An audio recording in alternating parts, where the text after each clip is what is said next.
తర్వాత ఈ యొక్క తీర్మానం మీద మాట్లాడవలసినటువంటి వ్యక్తి మన మంగళగిరి నుంచి దుర్గా మహాలక్ష్మి గారు. దుర్గా మహాలక్ష్మి గారు మాట్లాడగలరా?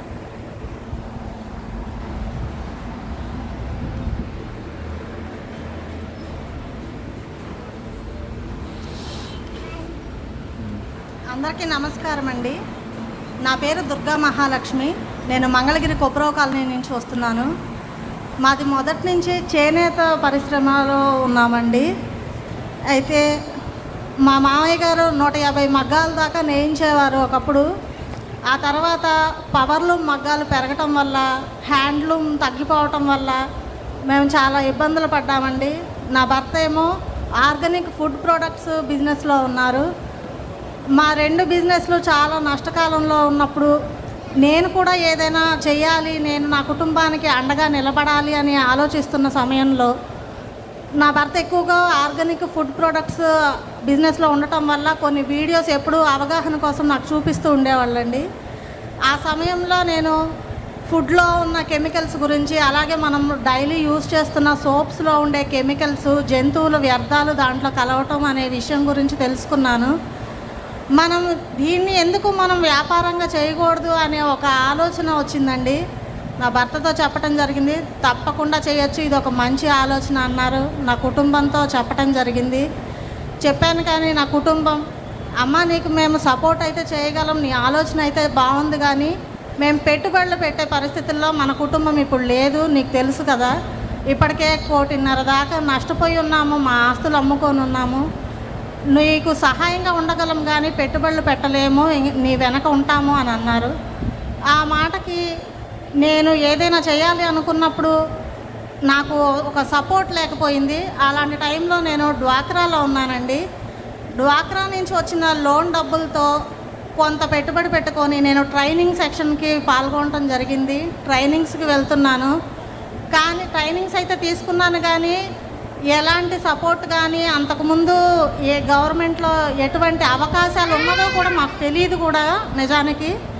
ఆ తర్వాత ట్రైనింగ్ తీసుకొని దానికి పెట్టుబడి పెట్టి సోప్స్ తయారు చేసుకోవడం కోసం నేను టైలరింగ్ చేస్తున్నాను. ఒక పూట టైలరింగ్ చేసుకుంటూ ఇంకొక పూట ట్రైనింగ్ సెషన్లకి అటెండ్ అవుతూ నేను ఇట్లా దీని గురించి నేర్చుకోవటం జరిగింది. నేర్చుకున్న తర్వాత మన గవర్నమెంట్ వచ్చిన తర్వాత, బాబు గారు వచ్చిన తర్వాత, మంగళగిరిలో లోకేష్ గారు వచ్చిన తర్వాత ఎన్నో మార్పులు జరిగాయి, ఎంతో అభివృద్ధి జరుగుతుంది. నేను స్వయంగా చూస్తున్నాను. మంగళగిరి రైల్వే స్టేషన్ కానీ, రోడ్లు కానీ, విద్యా వ్యవస్థ కానీ చాలా బాగుపడుతుంది. నాకు ఇప్పుడు అనిపిస్తుంది, నేను చిన్నతనంలో చదువుకోలేక నా స్టడీని సగంలో ఆపేశాను. సారు అభివృద్ధి చూసిన తర్వాత ఈ అభివృద్ధి అప్పట్లో ఉండుంటే నేను కూడా చదువుకొని ఉండేదాన్ని కదా అని అనిపించింది.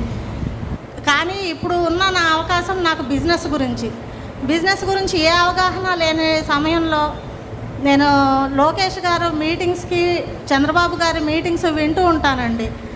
వాళ్ళ మీటింగ్స్కి అటెండ్ అయినప్పుడు నాకు కలిగిన పరిజ్ఞానం చాలా గొప్పదండి. అది నాకు చాలా యూజ్ అయ్యింది.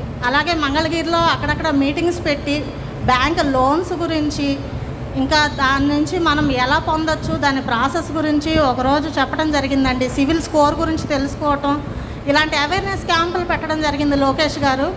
అది విన్న తర్వాత నేను పిఎంఈజీపీ లోన్ ఉంది, మనకి అందుబాటులో ఉంది, మనకు ఇది అవకాశం ఒకటి ఉంది అని చెప్పి తెలుసుకున్నానండి.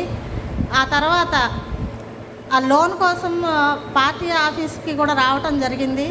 వాళ్ళు కూడా చాలా సానుకూలంగా స్పందించారండి. అమ్మ మీ ఆలోచన మంచిది, మీ ప్రొడక్ట్స్ కూడా చాలా బాగున్నాయి, మీరు చేయొచ్చు అని అన్నారు.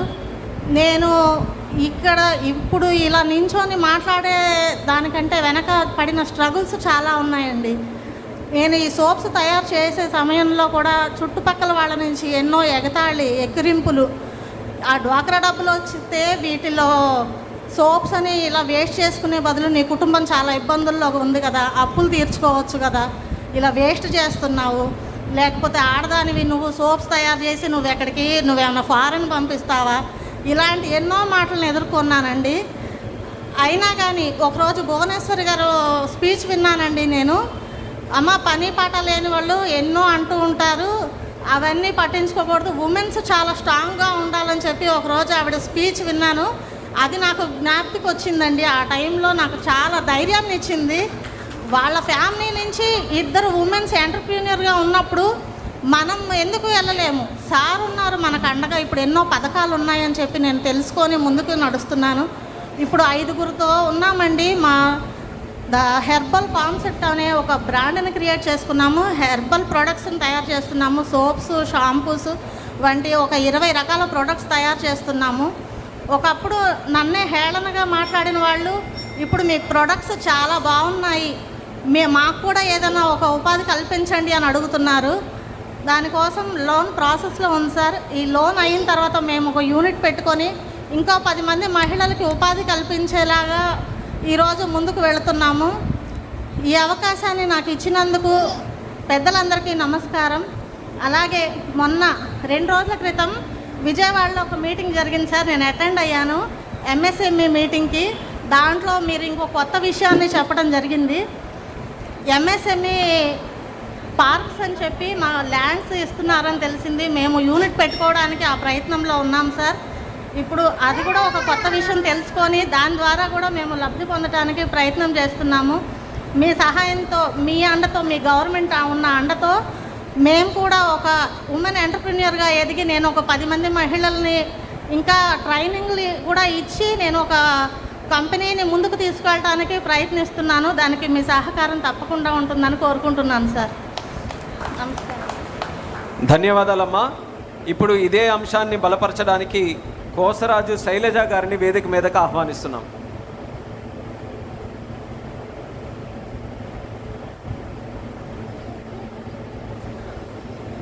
ముందుగా సభకు నమస్కారం. నేను 1982 నుంచి ఎన్టీ రామారావు గారు పార్టీ పెట్టిన నాటి నుంచి సభ్యత్వం కలిగి నేటి వరకు నేను టీడీపీ తాడేపల్లి టౌన్ ప్రెసిడెంట్గా చేశాను. ప్రస్తుతం గుంటూరు పార్లమెంట్ మహిళా కార్యదర్శిగా వర్క్ చేస్తున్నాను. నేను ఎందుకు ఈ విషయం మాట్లాడడానికి ఇక్కడికి వచ్చానంటే, మేము జగన్మోహన్ రెడ్డి గారి ఇంటి ఎదురుగుండా 321 కుటుంబాలు, పేద కుటుంబాలు అక్కడ నివాసం ఉంటుంటే ఆయన మా పక్కకి వచ్చి ఆ ఇంటి నుంచి మా ఇళ్ళన్నీ కోల్దయ్యాలని చూసిన రోజు మేము లోకేష్ గారి స్ఫూర్తితో కోర్టులో వేయడం జరిగింది. మా ఇళ్ళన్నీ తీసేయగలిగితే జగన్మోహన్ రెడ్డి గెలిచాడు అనుకున్నాడు, కానీ జగన్మోహన్ రెడ్డి ఓడిపోయాడు. ఎందుకనంటే ఆనాడు ఇళ్ళన్నీ పీకేసి ఏమీ ఇవ్వకుండా చేయాలని చూసిన ఆయన ప్రతిజ్ఞని నెరవేర్చుకోలేకపోయాడు. లోకేష్ గారి స్ఫూర్తితో ప్రతి కుటుంబానికి 2 సెంట్ల స్థలం, 3 లక్షల రూపాయల ధన సహాయాన్ని చేయడానికి జగన్మోహన్ రెడ్డి దిగి వచ్చాడు. అది ఆయన పరాజయం. ఆయన మా ఇళ్ళు పీకేస్తే ఏదో విజయం సాధించాను అనుకున్నాడు. ఆయన మీద మేమే విజయం సాధించాం. తర్వాత ఇళ్ళు పీకేసిన తర్వాత 10 సంవత్సరాల కాలం నుంచి మేము ఖాళీగా ఉన్నాం. ఇవాళ నేను నా స్నేహితురాలు మాధవీలత కలిసి ఒక బ్యాంకు నుంచి ఏదైనా ధన సహాయం పొంది